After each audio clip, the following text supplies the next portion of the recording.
بسم اللہ الرحمن الرحیم۔ اما پارہ کی سورہ انشقاق کے سبق نمبر 3 میں خوش آمدید۔ گزشتہ 2 سبقوں کے اندر ہم نے لفظی ترجمہ با محاورہ ترجمہ، لغوی صرفی تحقیق اور اس کی ترکیب کر چکے ہیں۔ آج کے سبق کے اندر ہم انہی 15 آیات کی تفسیر پڑھیں گے۔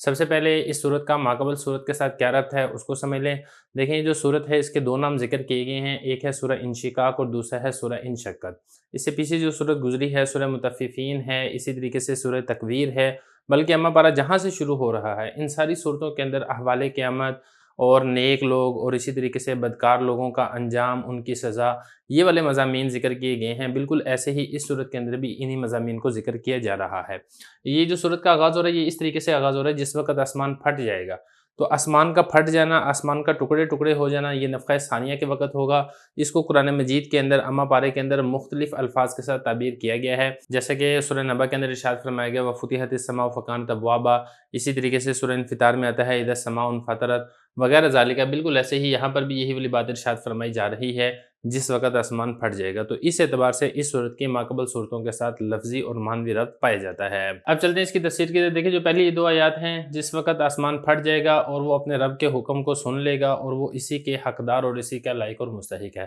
یعنی اللہ تعالیٰ جب آسمان کو ارشاد فرمائیں گے کہ پھٹ جاؤ، تو آسمان نہ صرف اللہ تعالیٰ کا یہ والی بات سن لے گا بلکہ سننے کے ساتھ ساتھ اس کی اطاعت بھی کرے گا، کیونکہ جتنی بھی مخلوقات ہیں وہ اللہ تعالیٰ کی اطاعت اور فرما برداری کرتی ہیں، اور یہ والا جو حکم ہوگا یہ تکوینی طور پر اللہ تعالیٰ آسمان کو ارشاد فرمائیں گے اور آسمان یہ والا حکم سن کے اس کی فوراً تعمیل کرے گا۔ آسمان پھٹ جائے گا، پھر اس میں سے ایک سفید رنگ کی ایک چیز نکلے گی جس کے اندر پھر فرشتے قطار اندر قطار پھر یہ نازل ہوں گے اور اس سے نکلیں گے، تو اسی کو ارشاد فرمایا گیا جس وقت آسمان پھٹ جائے گا اور وہ اپنے رب کے حکم کو سن لے گا بحقت، اور وہ اسی کے حقدار ہے، یعنی وہ اسی کا لائق اور اسی کا مستحق ہے کہ اللہ تعالیٰ کے حکم جب اس کو ہوگا تو پھر اس حکم کی اطاعت اور فرما برداری کرے، آگے سے نافرمانی نہ کرے۔ آگے چلیں وَإِذَا الْأَرْضُ مُدَّتْ، جس وقت زمین کو پھیلا دیا جائے گا۔ مدت اس کا مطلب ہوتا ہے لمبا کرنا، کھینچنا۔ حضرت جابر رضی اللہ عنہ سے روایت ہے نبی کریم صلی اللہ علیہ وسلم نے ارشاد فرمایا قیامت کے دن اس زمین کو اس طرح کھینچ کر پھیلا دیا جائے گا جس طرح چمڑے کو کھینچ کر بڑا کر دیا جاتا ہے۔ اس دن جو زمین کی مقدار ہے یہ موجودہ مقدار سے زیادہ ہو جائے گی۔ تو پھیلائے اس لیے جائے گا کیونکہ جتنے بھی لوگ ہیں اولین آخرین، جو لوگ پہلے فوت ہو گئے، جو لوگ بعد میں فوت ہوئے، سارے کے سارے قیامت تک جتنے بھی لوگ ہیں وہ اس کے اوپر سما جائیں، تو ہر شخص کے حصے میں اتنی زمین آئے گی کہ جس کے اوپر وہ دونوں پاؤں سے کھڑا ہو سکے گا۔ آگے چلیں وَأَلْقَتْ مَا فِيهَا وَتَخَلَّتْ، اور زمین ڈال دے گی جو اس زمین کے اندر ہے اور وہ خالی ہو جائے گی۔ مقصد کہنے کا یہ ہے کہ زمین کے اندر جو خزانے ہیں، جو اس طریقے سے اللہ کی نعمتیں ہیں، یہ جو مردے ہیں، زمین ساری کی ساری چیزیں باہر نکال دے گی، وَتَخَلَّتْ، اور اندر سے بالکل خالی ہو جائے گی۔ وَأَذِنَتْ لِرَبِّهَا وَحُقَّتْ، اور زمین بھی اپنے رب کا حکم سن لے گی اور وہ اسی کے لائق اور حقدار ہے۔ مقصد یہ کہ زمین کے بارے میں بھی جو اللہ تعالیٰ اس کو حکم دیں گے زمین اس کی اطاعت کرے گی اور اس کی فرما برداری کرے گی۔ وہی والی بات ہے جب اللہ تعالیٰ زمین کو حکم دیں گے تو زمین پھیل کر لمبی ہو جائے گی، اور اسی طریقے سے جب اللہ تعالیٰ اس کو حکم دیں گے کہ تم اپنے اندر والی چیزوں کو باہر نکال دو تو زمین باہر بھی نکال دے گی، بالکل ایسے ہی جیسا کہ آسمان اللہ تعالیٰ کا حکم سن کے اس کی فرما برداری کرے گا۔ آگے چلیں یا ایھا الانسان، اے انسان بے شک تو قدح کرنے والا ہے اپنے رب کی طرف۔ دیکھیں جو قدح ہے اس کا مطلب ہوتا ہے صحیح کرنا، کوشش کرنا، جد و جہد کرنا۔ اس آیت کے اندر بھی اللہ تعالیٰ نے چند باتوں کو ارشاد فرمایا ہے۔ پہلے اس کے اندر جو بات ذکر کی گئی ہے وہ یہ ہے کہ ہر انسان، خواہ وہ مسلمان ہو، خواہ وہ کافر ہو، خواہ وہ نیک ہو، خواہ وہ بد ہو، اس کی فطرت کے اندر یہ والی چیز داخل ہے کہ وہ حرکت کرتا ہے، وہ کوشش کرتا ہے، اس کا کوئی نہ کوئی مقصد ہوتا ہے، اس مقصد کو حاصل کرنے کے لیے وہ اپنی محنت اور کوشش صرف کرتا ہے اور اس راستے میں آنے والی مشقتوں کو برداشت کرتا ہے۔ جس طریقے سے شریف آدمی ہے اپنی ضروریات زندگی کو حاصل کرنے کے لیے پوری محنت، مشقت اور توانائی صرف کرتا ہے، جائز طریقے اختیار کرتا ہے، بالکل ایسے ہی ڈاکو، چور، لٹیرے، بدماش بھی جسمانی، ذہنی مشقت، محنت کر کے اپنا مقصد حاصل کرتے ہیں اور وہ مال پیسہ کماتے ہیں، گو کہ ان کا طریقہ کار یہ غلط ہوتا ہے۔ تو خلاصہ جس کی طرف اس آیت کے اندر اشارہ کیا گیا ہے وہ یہ ہے کہ تمام تر محنت، تمام تر کوشش کی انتہا اور منزل وہ صرف ایک چیز ہے اور وہ ہے موت۔ اسی منزل کی طرف ہر آدمی رواں دواں ہے، چاہے وہ اس بات کو جانتا ہے یا اس بات کو نہیں جانتا ہے، چاہے اس کی طرف اس کی توجہ ہے یا اس کی توجہ نہیں ہے، ہر جد و جہد کا، ہر محنت کا اختتام اور انجام یہ ہے کہ اس کے موت اس کو آ جائے گی اور اس کو رب کے دربار کے اندر حاضر ہونا پڑے گا اور اپنے کیے قطرے کا اس کو حساب دینا پڑے گا۔ لہذا جب ہر ایک کو اللہ تعالیٰ کی بارگاہ کے اندر جانا ہے، اپنے اعمال کا حساب دینا ہے، تو اس لیے بندے کو چاہیے دنیا کے اندر رہتے ہوئے جو اس نے محنت کی ہے، مشقت کی ہے، جد و جہد کی ہے، وہ شریعت کے دائرے کے اندر رہ کر کرے۔ وہ ایسے کام کے اندر محنت مشقت اور جد و جہد نہ کرے جس سے اللہ تعالیٰ نے منع کیا ہے، تاکہ کل قیامت کے دن جب اللہ تعالیٰ کے سامنے حاضری ہو تو پھر وہاں پر شرمندگی کا اور عذاب کا سامنا نہ کرنا پڑے۔ فَأَمَّا مَنْ أُوتِيَ كِتَابَهُ بِيَمِينِهِ، جب ہر بندہ محنت مشقت کر کے بارگاہ الہی کے اندر پہنچے گا تو پھر اس کو اس کے اعمالوں کے اعتبار سے اس میں دو فریق ہوں گے۔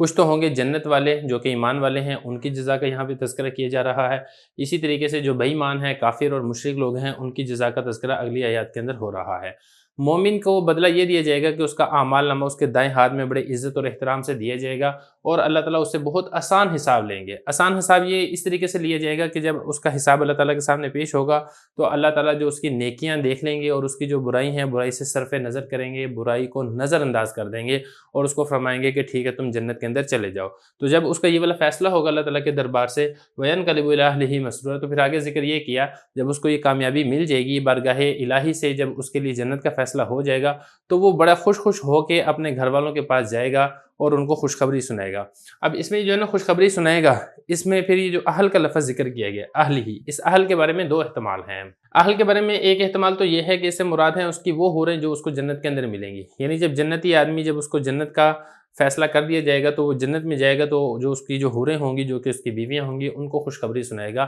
کہ میرے لیے جنت کا فیصلہ ہو چکا ہے۔ اہل سے جو دوسرا مراد ہے وہ یہ ہے کہ اس سے وہ اہل و عیال ہیں جو دنیا کے اندر اس کے گھر والے تھے، ان کو بھی جب جنت کا فیصلہ ہو جائے گا اور وہ بھی جب کامیاب ہو جائیں گے تو پھر یہ جو شخص ہے یہ اپنے گھر والوں کے پاس جا کے ان کو خوشخبری سنائے گا کہ میرے لیے جنت کا فیصلہ ہو گیا ہے۔ وَأَمَّا مَنْ أُوتِيَ كِتَابَهُ وَرَاءَ ظَهْرِهِ، یہاں سے کفار کے اعمال نامے کا ذکر کیا جا رہا ہے کہ کفار کو سزا اس طریقے سے دی جائے گی کہ ان کا جو اعمال نامہ ہے ان کو ان کی پیٹھ کے پیچھے سے دیا جائے گا،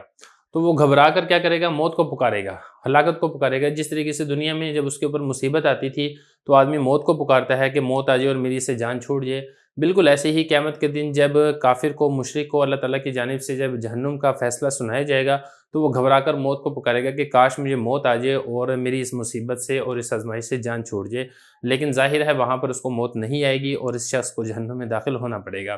یہاں پر ایک سوال ہی پیدا ہوتا ہے کہ یہاں پر یہ کہا گیا کہ کافر اور مشرک کو اس کا جو اعمال نامہ ہے وہ پیٹھ کے پیچھے دیا جائے گا، جبکہ دوسری جگہ پر آتا ہے وَأَمَّا مَنْ أُوتِيَ كِتَابَهُ بِشِمَالِهِ کہ کافر اور مشرک کو جو اعمال نامہ دیا جائے گا وہ اس کے بائیں ہاتھ میں دیا جائے گا۔ تو ایک آیت میں ہے بائیں ہاتھ میں دیا جائے گا، جبکہ یہاں پر یہ ہے کہ پیٹھ کے پیچھے سے دیا جائے گا۔ تو بظاہر تو ان دو آیات کے اندر تعارض ہے، اس تعارض کا کیا جواب ہے؟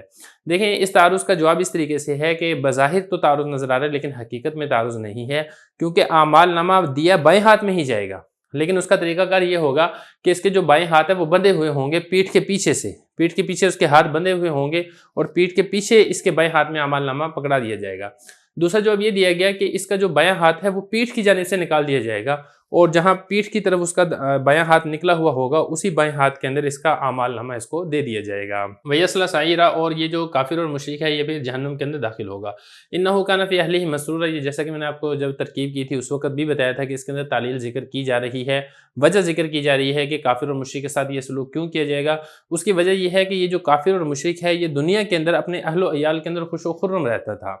اس کو کوئی فکر نہیں ہوتی تھی کہ میں نے کل قیامت کے دن اللہ تعالیٰ کے دربار میں جانا ہے اور میں نے جا کے اپنے اعمال کا حساب دینا ہے، برخلاف مومن کے۔ مومن کو ایک آخرت کی فکر ہوتی تھی، وہ اعمال صالحہ اختیار کرتا تھا، جبکہ چونکہ آخرت کے اوپر ایمان نہیں لاتا تھا اس لیے اس کو کسی قسم کی فکر بھی نہیں ہوتی تھی، اس کے پیش نظر صرف دنیاوی زندگی ہوتی تھی، مرنے کے بعد والی زندگی پر اس کا ایمان اور یقین نہیں ہوتا تھا، یہی وجہ اور سبب بنا اس کے جہنم میں داخلے کا۔ تو اسی کو ذکر کیا گیا کہ دنیا کے اندر یہ اپنے گھر والوں کے اندر خوش و خرم رہتا تھا، اور اس کا گمان یہ تھا کہ وہ ہرگز لوٹ کر اللہ تعالیٰ کے دربار کے اندر نہیں جائے گا۔ تو اللہ تعالیٰ نے فرمایا نہیں، ایسی بات نہیں ہے، اللہ تعالیٰ تمہارے اعمال کو دیکھنے والا ہے، کل قیامت کے دن تمہیں تمہارے اعمال کا بدلہ اور صلہ دیا جائے گا۔ اسی بدلے اور صلے کے بارے میں ذکر کیا گیا کہ ایسا شخص پھر جہنم کے اندر داخل ہوگا۔